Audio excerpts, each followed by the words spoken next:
Now, the subjects I didn't have time to put on the board. We're going to start with the subject, you know what? We're going to page 361 on your book. Oh, wow. This overhead doesn't work. Darn. Share your book with somebody. If you see someone around, I can't get this to work. It's the pyramid of risk. If you have an older edition, it'll be near 364, but not exact. It's not even 364. What did I say? 361. It'll be near 361. Sorry, I can't show this to you, but there's a pyramid of risk at the top of the page. You guys don't have a book. You can't see on someone else's finger, can you? But at the bottom is the least risky, and it has things listed like money in a savings account, money in a checking account, a certificate of deposit at a credit union or bank. They're all insured by the federal government. They're the lowest risk you can get.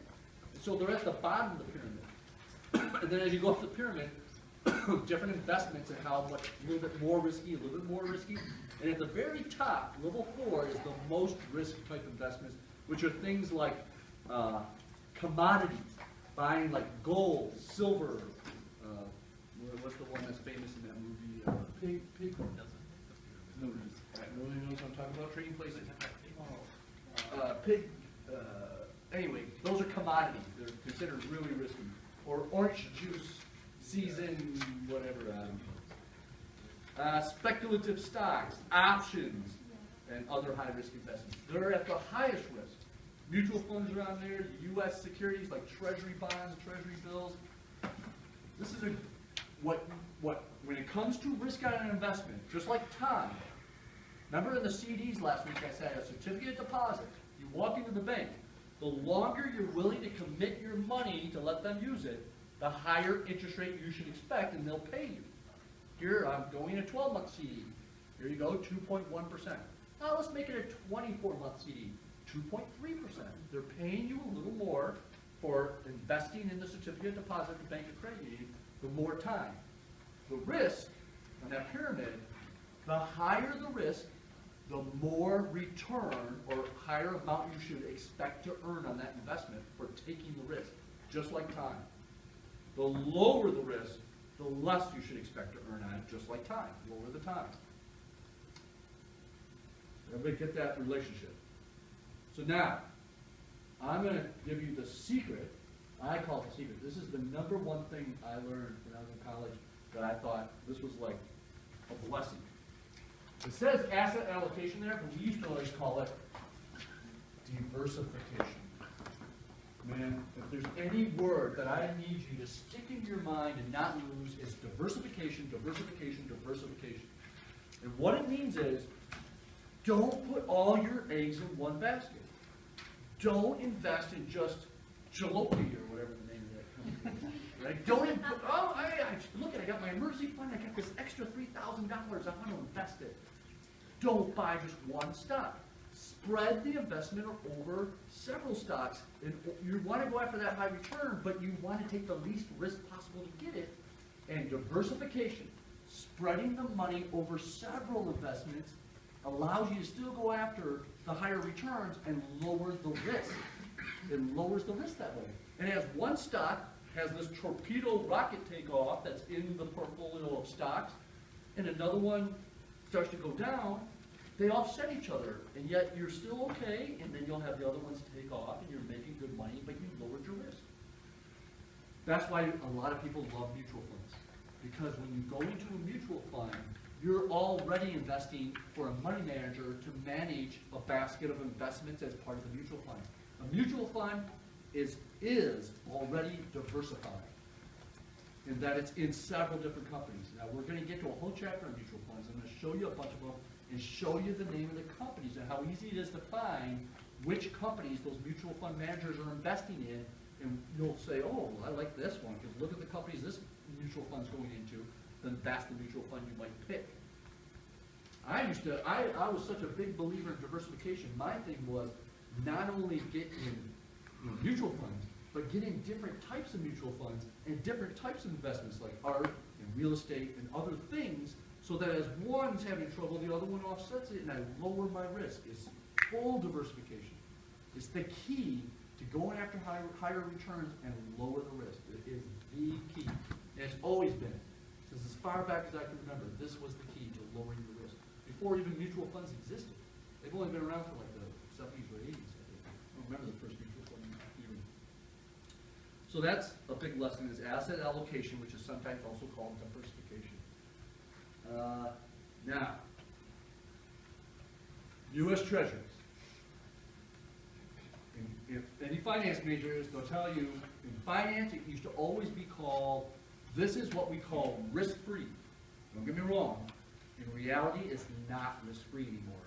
For the first time in my whole life, about 2 years ago, I think it was, the rating agencies took AAA off of the U.S. government. And they're like one level below now, which means because their debt has gotten into so many trillions that there's a small chance that they could maybe not be able to pay off or make a payment someday on their debt. U.S. government. It's never been heard of, never happened in history, but it could happen someday. But anytime you're evaluating other investments in finance before 2 years ago, all of these, by the way, there's really only 3 you need to focus on for this class. Treasury bills, which are short-term, Treasury notes, which are a little longer term, but still considered short term, and then Treasury bonds are longer term. So there's time, bills, notes, bonds. Forget about tips, they're nice, but you're not gonna be quizzed on that. Bills, notes, bonds. And that they're all more time. But they were always considered the risk-free rate. Whatever rate that pays, that 30-year bond, that's the risk-free rate. And now you're looking at a corporate bond. A corporation wants to raise money, so they'll say, hey, we're going to offer some bonds. You could buy a corporate bond.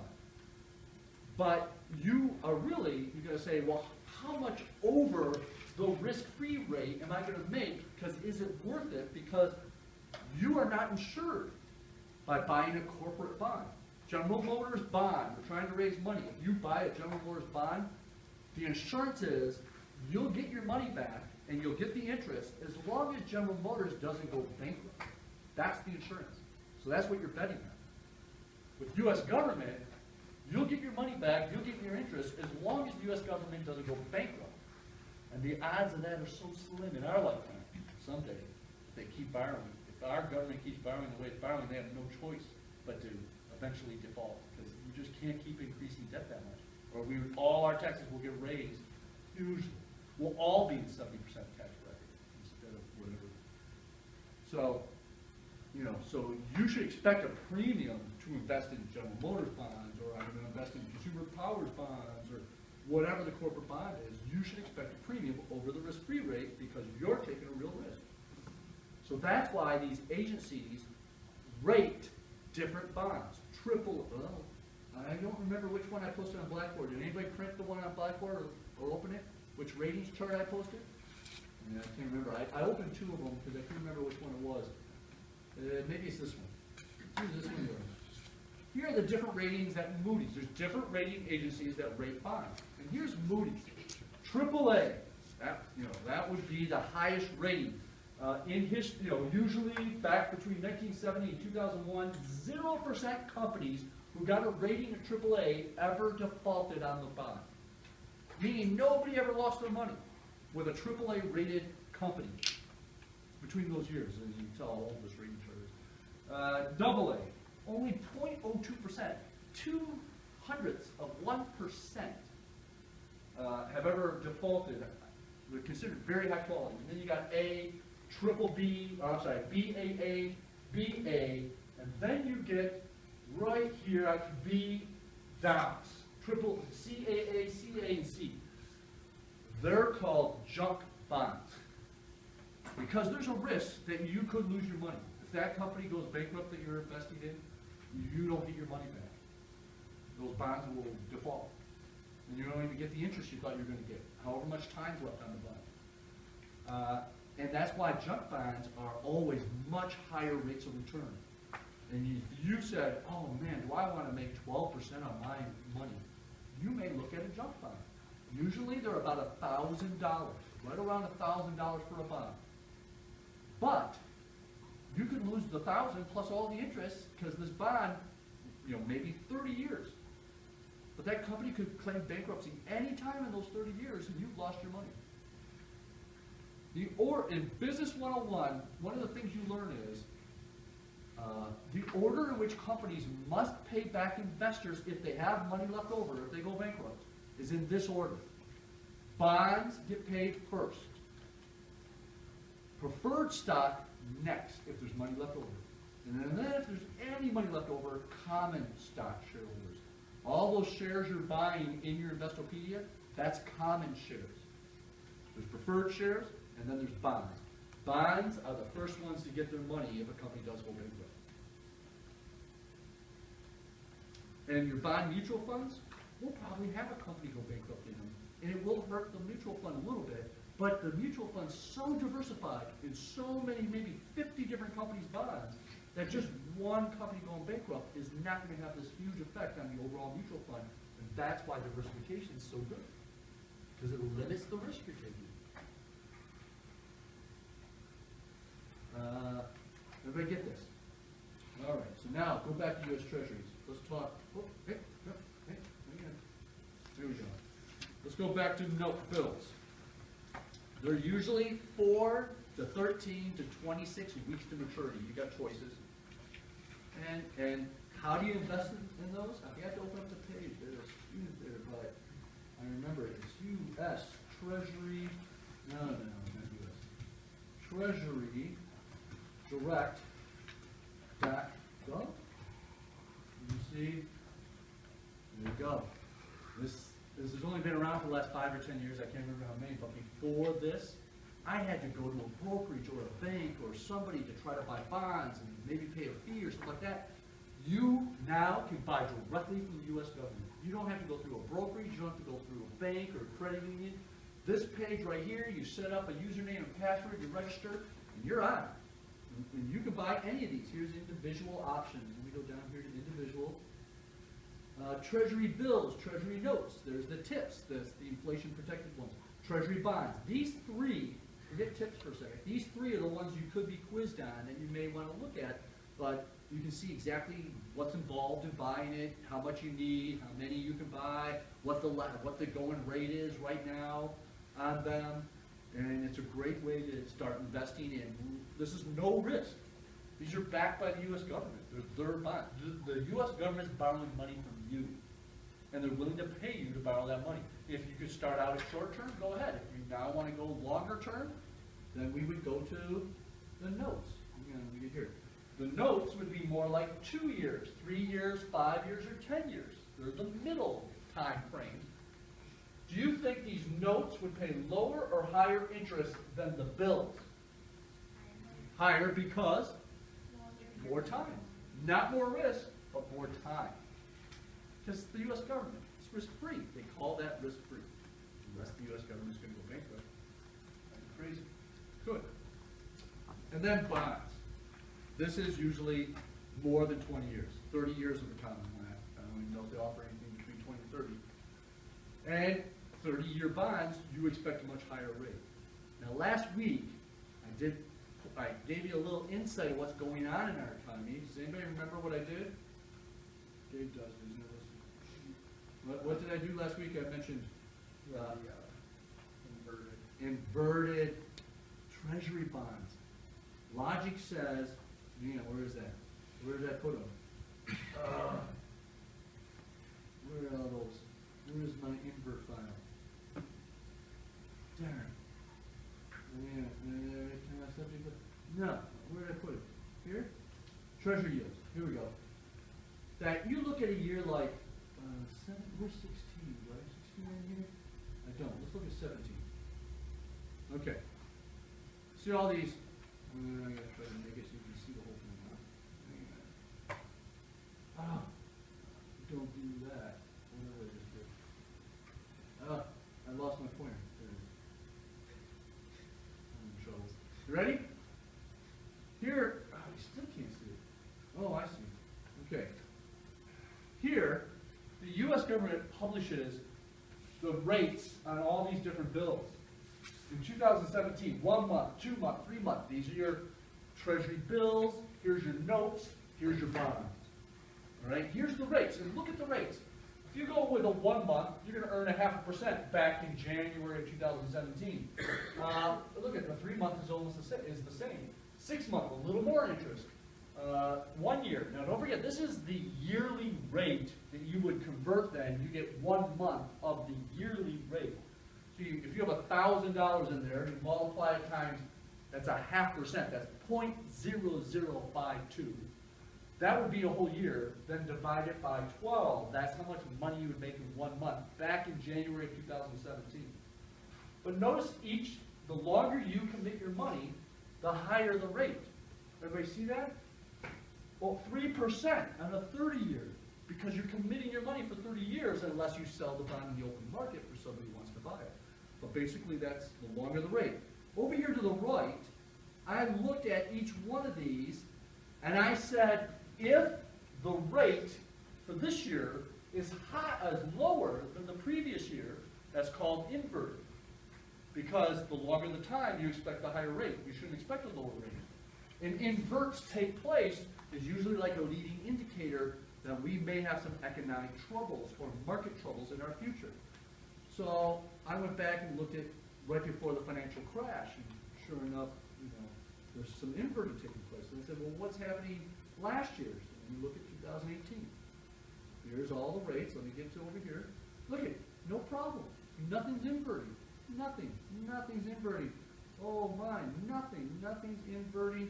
And all of a sudden, we get to the end of 2018. Look what's happening. Invert. We got over here in the short term, what are those terms? 3 year, 5 year, and 2 year. We have all this inverting taking place over here, where the rate for a shorter period of time is higher than a longer period of time. It doesn't make sense. It's the opposite of logic. Now let's go to 2019. I don't believe I have it all the way to the latest date, but I got some pretty recent data. Here, look at the inverts that have been taking place already in this year. You see all that? The 2 years, the 2 year yield is lower than the 1 year. The 3 year is lower than the 2 year. The 3 month is lower than the 2 month, and so on and so on. Looking back before the crash, I noticed that a whole bunch of these started to get inverted. The 30 year versus the 20, or the 20 versus the 10. So this is what I'm watching for, because it's investors' way of saying, hey, there's something going on and we think there could be a big market downfall coming, is what is kind of when this happens. For years, if I go back to 16 or 15 or whatever, there was no inversion, no inverts at all. It's only been happening since the end of 2018, and that's a big deal. And it's the opposite of logic. There's no reason why we should be earning less money on a 3 year commitment of money compared to a 2 year, or a 2 year compared to a 1 year. We shouldn't be earning less. If only these weird inverts take place when something bad could be coming. But I noticed before the crash that this was happening for like a whole year or longer before the crash took place. But before that, there was no inverts, just like last year, or the beginning of 2018, all of 2017 and 16. It doesn't mean this is always right, but this is where you start going, okay, if I make some money in the market, maybe I should get my money out. And if you're at your job and you happen to say, hey, I saw a headline, this headline says Treasury has some inverting taking place, you may say to yourself, this is the time where I go to my retirement, I sign on, I look at my mutual funds, and I say, oh, I'm in 2 mutual funds directly related to stocks. Maybe I should shift those out of there. Because when this happened before, the stock market went down 30 to 40% so fast, you couldn't get out, and everybody lost a ton of money. And people sitting next to you at your work who never look at their retirement and what it's in and make any shifts at all, they're going to lose a ton of money, possibly. And by just this little piece of information here, maybe you get out too soon and you lose out on some money that could have been made had you not gotten out. But if this leads to a crash, you'll be so happy you were out. While everybody around you is losing 30 to 40% so fast that you can't even believe it happened. And now they're losing their job. 500,000 people losing their job every month after that crash, for months at a time. Our unemployment went up to, I don't remember what it went up to, 15, 20% or something. So by knowing just this little bit of information, you could say, you know, I don't want to take as much risk. I've been in, have my mutual funds for my retirement related to stock for the last 6 years. Maybe this is telling me to put it in what's called a money market fund. That would be one of your options through your retirement, which is like putting it in a savings account that's maybe only earning 1%. But if there's a crash, you're not losing any money. You're still making 1%. That's how safe a money market fund is compared to a stock fund or a bond fund. And this little bit of information you're getting today will, if you stuck to what I just told you, this tells you to get out of stock funds, a crash takes place, you get your retirement back in stock funds. Oh, interest rates are going up, you go to your retirement, get out of bond funds, put it in the money market, wait for interest rates to start going back down again, you get back into bonds. Those moves will take, I'll estimate it, if you were working next to somebody who does nothing with their retirement and you're making these shifts, you will most likely, in 30 years, double the amount they'll have in their retirement compared to what you'll have in your retirement. Just because there's so many people that do nothing. Investors who do this for a living know that most people do nothing. And they take advantage of it, and hey, it's time to sell. Watch the market go down, no one does it, hey, time to buy. Goes back up, time to sell. And they take advantage of it over. Day traders are making little bits of money on the ups and downs that most people won't even watch. The lesson from what happened with his portfolio, even though he has a chance right now to get out of it in the morning maybe, is that you should always, if you have hard working money, even if it's through your retirement and mutual funds, then you should watch it. You should spend some time checking it. Now, I'm so obsessed with money that I created a habit of checking every day, and I can't stop it. It's like, I don't know. For me, it's just something that I automatically do and would have to think really hard to stop myself. It's just something I always check the market because I always owned investments ever since the mid-'80s. So, I hope you create that because it saves me tons of money. When the crash took place, I thought it was obvious it was coming. I had no money in the stock market when that crash took place. I had it all out. And I thought about getting back in, but then I started seeing houses prices crashing. They were giving away houses from 2009 to 2011. It was like giving away houses. And so I thought, why should I get back in the market? Even though I wish I had gotten some of it back in the market after that crash, I made almost as more money off buying foreclosures because they were giving them away than I would have made in the stock market anyway. I took advantage of a different fall instead that I thought, in my life, I had never seen house prices drop like that, ever. And I don't know if I'll ever see it again or not. But as far back as when I was a kid, my parents' house always increased in value. My house has always increased in value, slowly, little. It was always a sure thing. The first time in my whole life seeing houses drop in prices like that was 2008, 9, and 10. I'd never seen it before, and it was just shocking. So making these little moves will pay off, and the key is spend a little time and get to work, open up your retirement, and take a glance at it. Because you see a headline. Keep an eye on headlines. Wow, interest rates are going up. Interest rates are going down. Make a move. All right, we still got time. Let's keep going. The next subject. Oh, that's it on U.S. Treasury. No. All right, the next subject. We're going to slide 16. These are different type of bonds. These are like government bonds, but they're not the U.S. government. These would be like municipal bonds are from your local governments, your state government, the state of Michigan. When they want to raise money for something, they'll say, we're going to do some bonds. It's just a fancy way of saying we're going to borrow money, but instead of borrowing from a bank, we're going to borrow from investors. Because a lot of companies and municipalities, like Flint, Michigan, wants to raise money, they'll do a bond issue.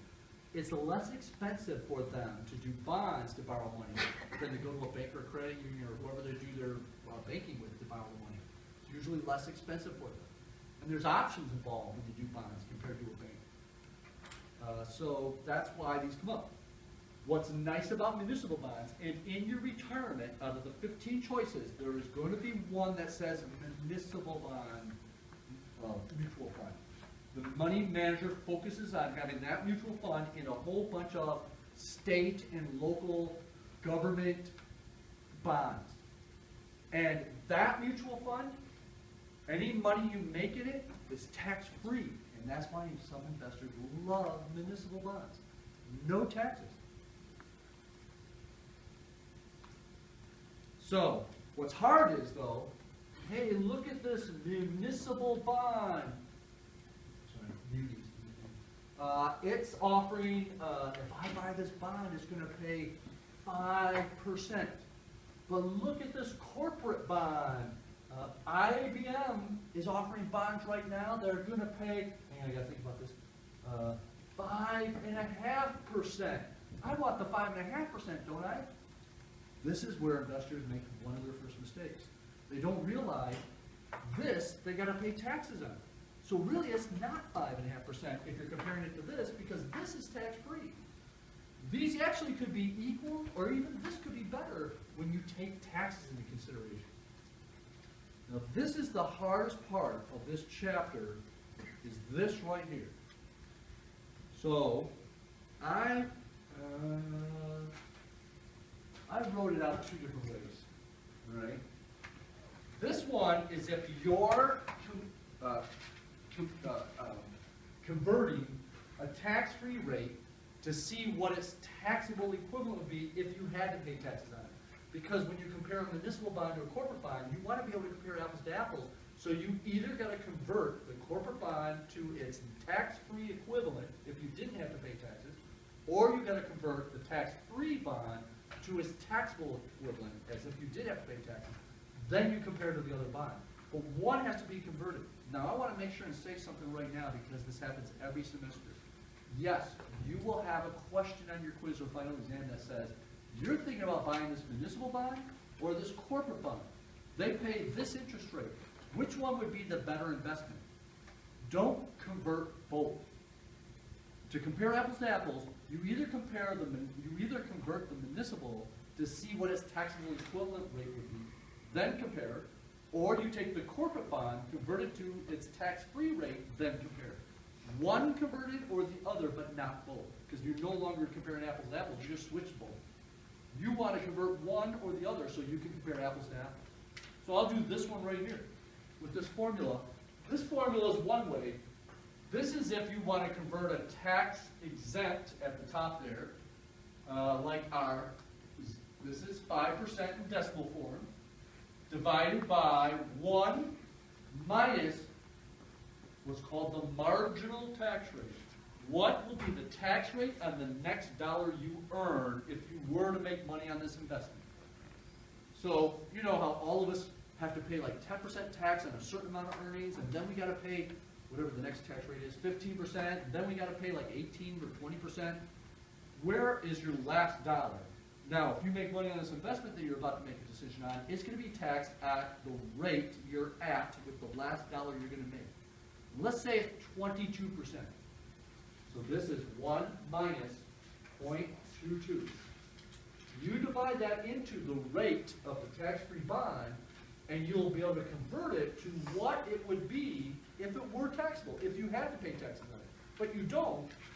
But if you did, now you can compare it to the taxable bond, apples to apples, and see which one really is a better investment. What do you think? 5.5 or 5 is going to be the better investment? 5? Without taxes? Let's see. Don't worry about it. Calculator, calculator, calculator. 0.05 divided by 1 minus 0.22. Is that 0.78? Help me out? Yeah. Is it 0.78? So 0.05 divided by 0.78 is going to be 0.0564. Now, turn this into a percentage by multiplying it by 100, or move the decimal 2 places, 6.4%. If you invest in this 5% municipal, and you want to compare that to a taxable bond that you're thinking about investing in, this converts to a 6, is this right? That looks like, let's do it again, 0.05 divided by 0.78. For sure 0.064 or something? What's the next digit after 4? So, 1. okay, so we go. This would be like making 6.4% on your investment, where this one's 5.5. Now you're comparing apples to apples. Even though you don't have to pay taxes on this, if you did, like you do with this one, you want to be able to compare apples to apples. So you convert it to then make the comparison. This ends up, like someone said over here, being the better investment for the person who's in the 22% tax bracket. Let's say someone's only in the 15% tax bracket. Let's see if it's still. So 1 minus 15%, that takes this to 0.85. 0.05 divided by 0.85 is now 0.065? I forgot. 0.5. Yeah. 9, what's the next digit after that? Well, it's 5. 0.059 multiplied times 100, which means move the decimal 2 places, 5.9%. You're in a lower tax bracket for whatever reason. The equivalent of this 5% municipal bond, if you did have to pay taxes on it, 5.9%. Which one's a better investment, the corporate or the municipal? Municipal. Because you don't have to pay taxes on it, and if you did, it'd be like by getting invested in a 5.9% compared to a 5.5. This is the better investment, even at the lower tax rate. So you've got to take that into consideration. Now, I want to go do it the other direction. The other direction is taking the taxable rate times, rate times 1 minus your tax rate. And then let's use the 0.85 again. Wait, no, that's not a tax. I'm sorry, 0.15. So our tax rate, we're going to take the taxable one, convert it to its tax-free. If this gets converted and it's higher than 5%, that's the better investment. But we already know that when we convert this, it's going to end up being lower than 5% because we already determined that this is the better investment. Let's check it out. 0.055, 0.055, right, times 0.85 is 0.0468. Move the decimal 2 places to turn it into a percentage, 4.68%. Now we're comparing apples to apples. If this were tax-free and you didn't have to pay taxes on it, it'd be the same as a 4.68% bond. This one you don't have to pay taxes on, just that's why you convert it, and it's 5%. This is the better investment. When you go the other direction, you get the same answer. This is the better one. So you can either convert the taxable rate to its tax-free equivalent, then compare, or convert its tax-free one to its taxable equivalent, then compare. And either way, you'll get the same answer. One's better than the other, whichever way. That's the hardest part of this chapter. Go ahead. So that formula, Yeah. where it says tax rate, wouldn't that be the interest rate? I'm sorry, thank you. No, I'm sorry, this is taxable bond rate. Taxable bond, you had me there for a second, bond rate. So, right here, it says taxable equivalent yield. I call it taxable bond rate because you're trying to convert the taxable bond. Taxable exempt yield, I'm calling that the tax-free bond rate, the municipal rate.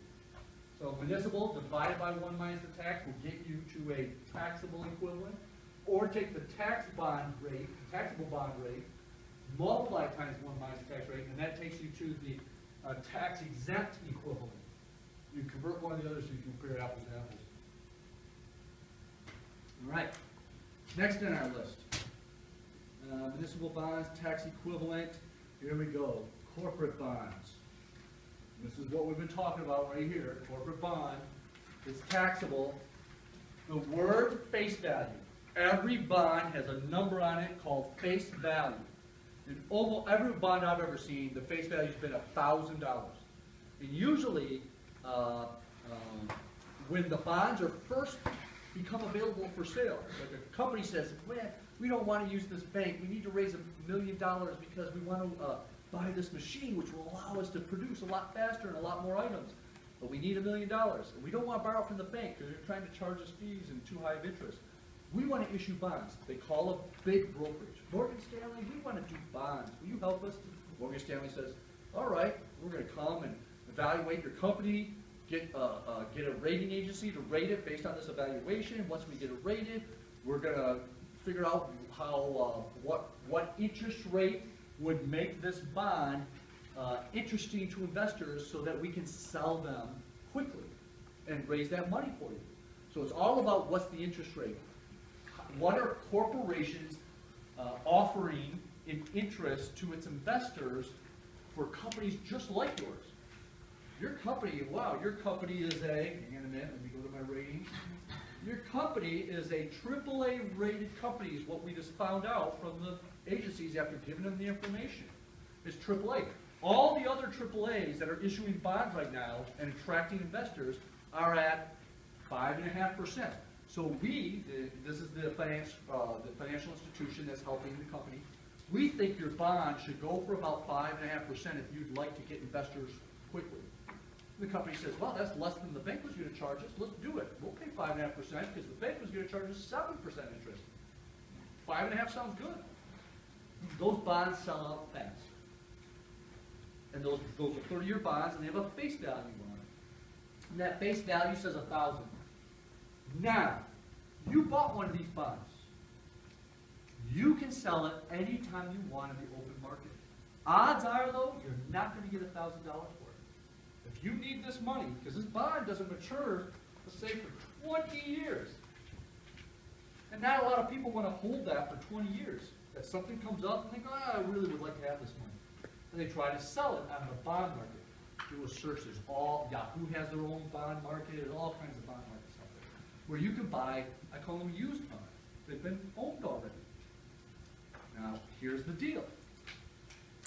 If you own a bond, and you pay $1,000 for it, and let's say 2 years go by, and interest rates go down, holy moly, can you make some money off that bond?